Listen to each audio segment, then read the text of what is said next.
Study IQ IAS, अब तैयारी हुई अफोर्डेबल। नमस्कार दोस्तों पिछले काफी समय से भारत कोशिश कर रहा था कि ब्राजील से जो बुल के सीमेन है उसको भारत लाया जाए ताकि हम भारत के अंदर जो मिल्क का आउटपुट है उसको बढ़ा सके। लेकिन मैं आपको बता दूं, इसको लेकर काफी प्रोटेस्ट हो रहा था और भारत ने कोशिश की थी लेकिन सफल नहीं हो पाया।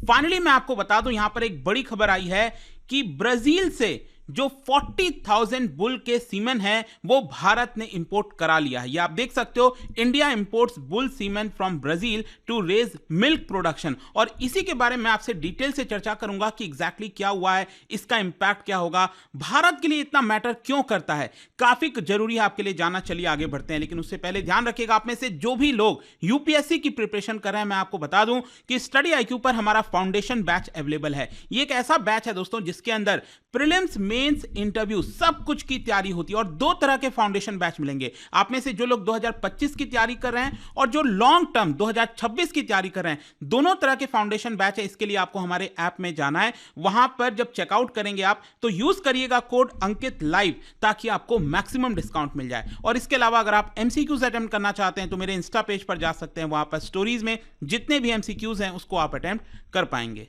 तो चलिए शुरुआत करते हैं और सबसे पहले ये देखते हैं कि एग्जैक्टली खबर क्या आई है। देखो, भारत के अंदर एक बोर्ड है, एक बॉडी है जिसका नाम है नेशनल डेयरी डेवलपमेंट बोर्ड। मैं आपको बता दूं, ये गवर्नमेंट ओन्ड कोऑपरेटिव ऑर्गेनाइजेशन है और इसके द्वारा जो मदर डेयरी का ब्रांड है वो ओन किया जाता है। आपको पता ही होगा, मदर डेयरी, आप में से जो लोग ज्यादातर दिल्ली NCR में रहते हैं, मदर डेयरी का ही दूध बिकता है। तो ये NDDB इन्हीं के द्वारा ओन किया जाता है और ये गवर्नमेंट बॉडी है। और यहां पर आप देख सकते हो, भारत में नेशनल डेयरी डेवलपमेंट बोर्ड ने 40,000 डोजेज ऑफ बुल सीमन इसको ब्राजील से इंपोर्ट किया। देखो, एक चीज मैं और बता दूं आपको, कई लोग सीमन और स्पर्म एक ही समझ लेते हैं, लेकिन ये एक नहीं है। देखो, जो हमारे सेक्सुअल ऑर्गन से व्हाइट फ्लूइड निकलता है वो बेसिकली सीमन होता है और सीमन का पार्ट होता है स्पर्म। तो ध्यान में रखिएगा कि स्पर्म जो है वो सीमन का एक पार्ट है और जो पूरा लिक्विड होता है, जो व्हाइट फ्लूइड होता है, वो एक तरह से सीमन कहलाता है।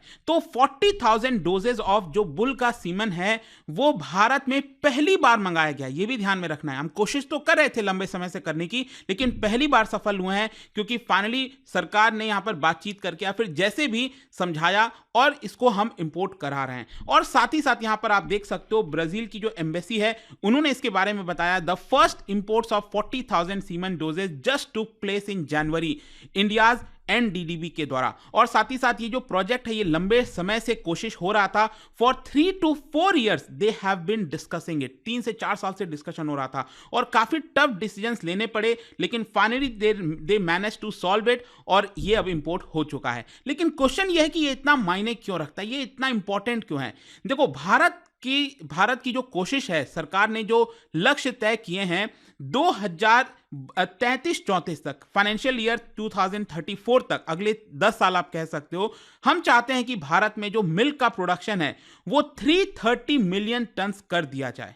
ये मैं एनुअल प्रोडक्शन की बात कर रहा हूं, 330 मिलियन टन। अब आप सवाल पूछोगे कि अभी प्रेजेंट में कितना है, तो मैं आपको बता दूं, जो 2022-23 का आंकड़ा है उसमें बताया गया कि 230.6 मिलियन टन मिल्क प्रोड्यूस हुआ था, जो कि उसके पिछले वाले साल के मुकाबले 3.8% ज्यादा था। लेकिन अगर आप कंपेयर करो 2018-19 वाले फाइनेंशियल ईयर से, तो उससे 22.8% ज्यादा था। अब क्वेश्चन ये है कि चलो, ये हमारा तो प्रोडक्शन है, लेकिन हमें और ज्यादा प्रोडक्शन की क्यों आवश्यकता है। देखो, अगर आप पूरे दुनिया में देखोगे ना, तो सबसे ज्यादा मिल्क का प्रोडक्शन भारत में ही किया जाता है। मतलब ग्लोबल आउटपुट अगर हम मिल्क का देखें तो उसमें 24% अकेले, 1/4 भारत कंट्रीब्यूट करता है और उसके बाद सेकेंड नंबर पर US और फिर चाइना आते हैं। लेकिन क्या हो रहा है कि अभी करंट का जो मिल्क हमारा प्रोडक्शन है वो हमारे कंजम्पशन को मीट कर जाता है। मतलब जितना कंजम्पशन होता है भारत में उतना ही हमारा प्रोडक्शन भी होता है। तो प्रॉब्लम यह है कि पॉपुलेशन तो लगातार बढ़ती जा रही है, डिमांड लगातार बढ़ते जा रही है और और इसकी वजह से जरूरी है कि जब ये डिमांड बढ़ रही है तो हमारा प्रोडक्शन भी बढ़े। तो प्रोडक्शन कैसे बढ़ेगा, यहां पर अब कोशिश यही हो रही है कि जो मिल्क का आउटपुट है, एक गाय जो मिल्क देती है, दूध देती है, उसकी जो मात्रा है वो एक तरह से ज्यादा किया जाए। तो इसकी वजह से जो ब्राजीलियन सीमेन है ये इंपॉर्टेंट रोल प्ले करेगा। अब ये कैसे करेगा मैं आपको बता दूं कि अभी एग्जिस्टिंग एक रिसर्च प्रोजेक्ट चल रहा है जिसके तहत एनडीडीबी वो ब्राजील के जो बुल के सीमन मंगाए गए हैं उसके जेनेटिक्स का इस्तेमाल करेगा। और इसकी वजह से कोशिश यह हो रही है कि भारत में जो एक गाय है वो मिल्क देती है हर दिन, उसका जो मात्रा है उसको 80 लीटर्स तक ले जाया जाए। और ये देखो, ये बहुत मुश्किल होने वाला है, इतना आसान नहीं है। मैं आपको बताता हूं कैसे। अगर आप प्रेजेंट में भारत में देखेंगे तो हर एक गाय एवरेज में लगभग 8 लीटर के आसपास देती है। कुछ गाय है जो बहुत ज्यादा देती है, कुछ है थोड़ा सा कम देती है।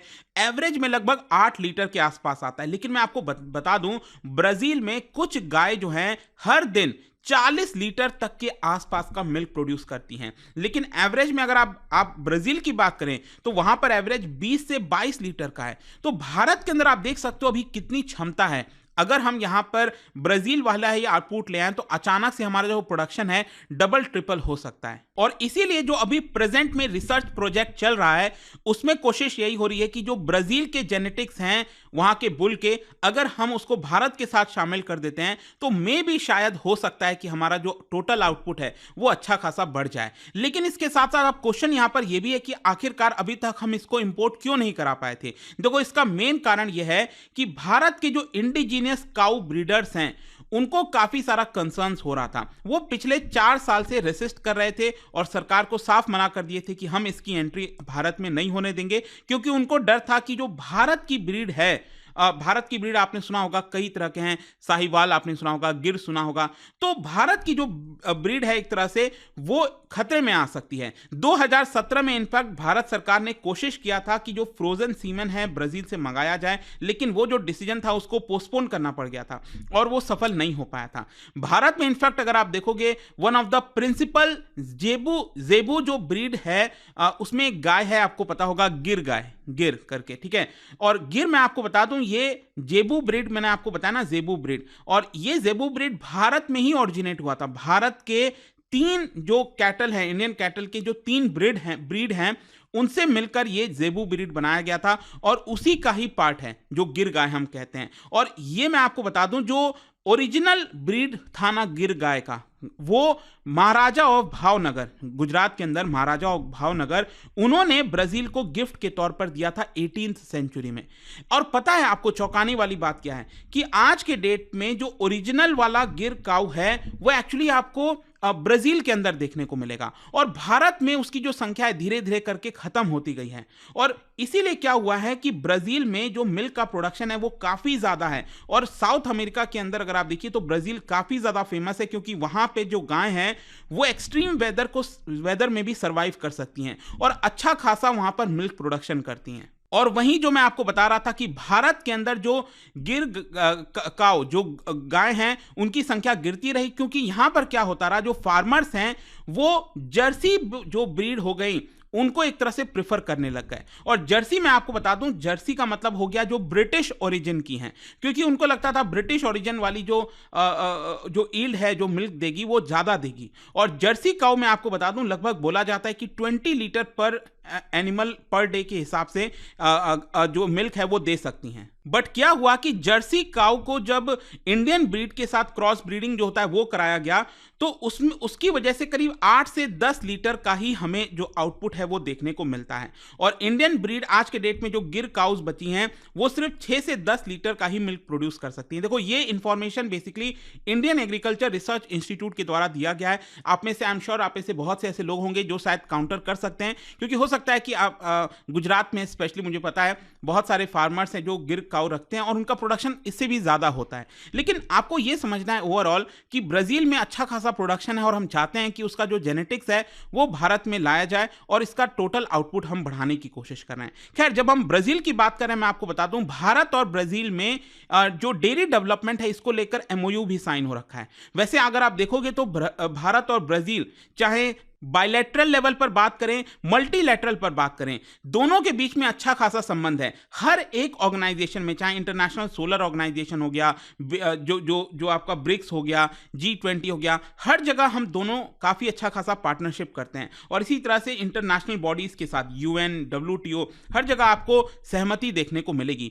दोनों देश 2006 में स्ट्रैटेजिक पार्टनर्स बने थे और हमारा मकसद है कि दोनों देश का जो ट्रेड है उसको बढ़ाकर $50 बिलियन तक पहुंचाया जाए बाय 2030, क्योंकि अभी अगर आप देखोगे जो ट्रेड है दोनों देश के बीच में वो मात्र $15 बिलियन के आसपास ही है। अब देखना होगा कैसे ये पहुंचेगा, लेकिन दोनों देश के बीच में जो मैं आपको बता रहा था, मेमोरेंडम ऑफ अंडरस्टैंडिंग साइन किया हुआ है 2008 से, और उसमें से एक जो MOU है that is related to development of animal husbandry, specially dairy. और दोनों देश में अगर आप देखोगे तो ब्राजील की तरफ से वहां की जो मिनिस्ट्री है, ministry of agriculture, livestock and food supply, और भारत के अंदर department of animal husbandry and dairying India, इन दोनों के बीच में MOU साइन हो रखा है ताकि डेयरी डेवलपमेंट को बढ़ावा दिया जाएगा। और साथ ही साथ यहां पर कमर्शियल कॉन्ट्रैक्ट भी हो रखा है भारत और ब्राजील के बीच में, मतलब भारत के जो बायर हैं और जो ब्राजील के सेलर हैं, दोनों के बीच में अच्छा खासा कमर्शियल कॉन्ट्रैक्ट भी है और उसमें लेन देन चलता रहता है।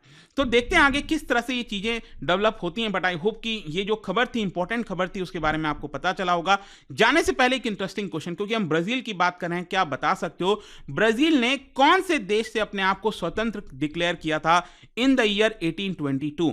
इसका राइट आंसर आप सबको पता है, मेरे इंस्टाग्राम पर तो मिलेगा ही, वहां पर अगर आप नहीं हो कोई बात नहीं, टेलीग्राम से ले सकते हैं इसका सही उत्तर। मैं कई सारे जो MCQs हैं वो यहां पर स्टोरीज में डालता रहता हूं। अगर आपको PDF चाहिए तो टेलीग्राम पर आइए, अलग अलग सोशल मीडिया पर आप जुड़ पाओगे। और जैसा मैंने आपको बताया, अगर आप UPSC की तैयारी कर रहे हैं, कोई भी बैच चाहते हैं, you can just use this code Ankit live, ताकि आपको मैक्सिमम डिस्काउंट मिल जाए। आई होप कि वीडियो आपको पसंद आया होगा। मिलता हूं आपसे next time. Till then, thank you very much, see you soon. Study IQ IAS, अब तैयारी हुई अफोर्डेबल।